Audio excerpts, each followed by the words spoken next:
پیارے اسلامی بھائیوں، پیارے آقا مدینے والے مصطفیٰ صلی اللہ تعالی علیہ وآلہ وسلم ارشاد فرماتے ہیں، مفتاح الجنتی الصلاۃ و مفتاح الصلاۃ الوضو، یعنی جنت کی کنجی نماز ہے اور نماز کی کنجی وضو ہے۔ تو آئیے آج ہم وضو کے بارے میں سمجھتے ہیں کہ وضو میں کتنے فرائض ہیں۔ آج میں آپ کو وضو کے فرائض اور اس میں پڑھی جانے والی دعاؤں کے بارے میں بتاتا ہوں۔ تو علماء کرام فرماتے ہیں کہ وضو کے اندر 4 فرض ہیں۔ سب سے پہلا فرض جو وضو کے اندر ہے وہ ہے چہرہ دھونا۔ اب آئیے سمجھتے ہیں کہ چہرے کی مقدار کیا ہے۔ تو علماء کرام فرماتے ہیں عادتاً جہاں سے بال نکلتے ہیں، یہاں سے بال نکلنے کی جگہ سے ٹھوڑی کے نیچے تک اور ایک کان کی لو سے دوسرے کان کی لو تک یہ چہرہ ہوتا ہے، تو پورا چہرہ دھونا وضو کے اندر یہ فرض ہے۔ اور دوسرا فرض ہے کوہنیوں سمیت ہاتھ دھونا، یعنی انگلیوں کے پوروں سے لے کر کوہنیوں کے اوپر تک ہاتھ دھونا، یعنی کوہنیوں سمیت، اسی کو کہتے ہیں کوہنی کے اوپر تک جب ہم ہاتھ دھوئیں گے تو یہ ہوگا کوہنیوں سمیت، یہ دوسرا فرض ہوتا ہے۔ اور تیسرا فرض ہوتا ہے چوتھائی سر کا مسح کرنا، اور چوتھا فرض وضو کا ہے دونوں پیر گٹوں تک دھونا۔ اور دھونے کا مطلب علماء کرام یہ فرماتے ہیں کہ جس چیز کو دھونا ہے تو اس کے ہر حصے پر کم سے کم 2 قطرے پانی بہہ جائے۔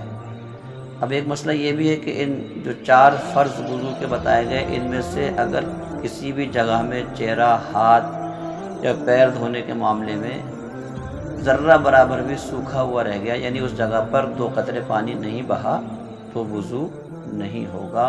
ایک ہوتا ہے پانی چپڑنا اور ایک ہوتا ہے پانی بہانا۔ تو پانی چپڑنے سے کام نہیں ہوگا، پانی چپڑ لیا خالی اور پانی بہا نہیں تو وضو نہیں ہوگا، بلکہ چہرے پر، ہاتھ پر، پیروں پر بہہ جانا ضروری ہے، اور وہ بھی کم سے کم ہر حصے پہ 2 قطروں کا بہہ جانا۔ یہ تو تھے وضو کے فرائض۔ اب دیکھیں وضو میں پڑھی جانے والی دعائیں تو بہت ساری ہیں، مگر میں آپ کو جو ہم فرائض ادا کر رہے ہیں 4 فرائض، تو ان میں جو دعا پڑھی جاتی ہے جب آپ ان کا ترجمہ سنیں گے تو کبھی انشاءاللہ تبارک تعالیٰ ان دعاؤں کو چھوڑیں گے نہیں۔ سب سے پہلے جب ہم چہرہ دھوتے ہیں تو چہرہ دھونے کی دعا یہ ہوتی ہے جو حدیثوں کے ذریعے سے ہمیں بتائی گئی، ہماری شریعت میں لکھی ہوئی ہیں۔ جب چہرہ دھوئے تو یہ دعا پڑھے اللہم بید وجہی یوم تبیض وجوہ و تسود وجوہ۔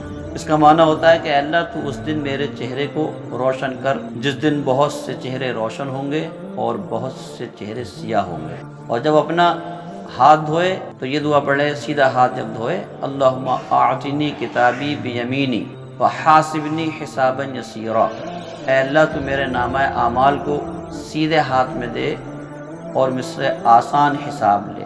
اور جب الٹا ہاتھ دھوئے تب یہ دعا کرے اللہم لا تعطنی کتابی بالشمالی ولا من وراء ظہری، اے اللہ قیامت کے دن تو میرے نامہ اعمال کو الٹے ہاتھ میں مت دینا اور نہ ہی پیٹھ پیچھے سے۔ جب چوتھائی سر کا مسح کرنے لگے تو یہ دعا سکھائی گئی اللہم اذلنی تحت عرشک یوم لا ذل الا ذل عرشک، اے اللہ تو بروز محشر مجھے اپنے عرش کا سایہ نصیب فرما جس دن تیرے عرش کے سائے کے سوا کوئی اور سایہ نہیں ہو۔ اور جب اپنا سیدھا پیر دھونے لگے تو یہ دعا پڑھ لے اللہم ثبت قدمی علی الصراط یوم تزل الاقدام، اے اللہ اس کا معنی یہ ہوتا ہے کہ اے اللہ تو پل صراط پر میرے قدموں کو ثابت رکھنا جس دن بہت سے قدم لڑکھڑا رہے۔ اور جب اپنا الٹا پیر دھوئے تو یہ دعا پڑھے اللہم اجعل ذنبی مغفورا وسعی مشکورا وتجارتی لن تبور۔ اس کا معنی یہ ہوتا ہے کہ اللہ تو میرے گناہ بخش دے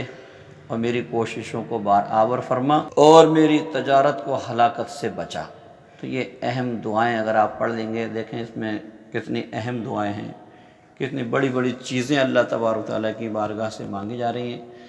تو شروع میں نے آپ کے سامنے حدیث پڑھ دی تھی مفتاح الجنتی الصلاۃ، یعنی جنت کی کنجی نماز ہے، اور مفتاح الصلاۃ الوضو، نماز کی کنجی وضو ہے۔ جس طرح سے بغیر نماز کے ہم جنت میں نہیں جا سکتے، اسی طرح سے بغیر صحیح وضو کیے ہماری نماز درست نہیں ہوگی، اور صحیح وضو کرنے کے لیے وضو کے بارے میں جانکاری ہونا، نالج ہونا ضروری ہے، جو میں نے اپنی اس چھوٹی سی ویڈیو کے ذریعے سے آپ کو دینے کی کوشش کی ہے۔ تو آپ اسے سنیں، اور اگر آپ کو بہتر لگے اچھا لگے کہ کوئی اچھی چیز بتائی گئی ہے تو آپ اسے اپنے پاس تک نہ رکھیں، بلکہ اپنے دوسرے بھائیوں، دوسرے احباب، دوسرے دوستوں تک اسے شیئر بھی ضرور کریں۔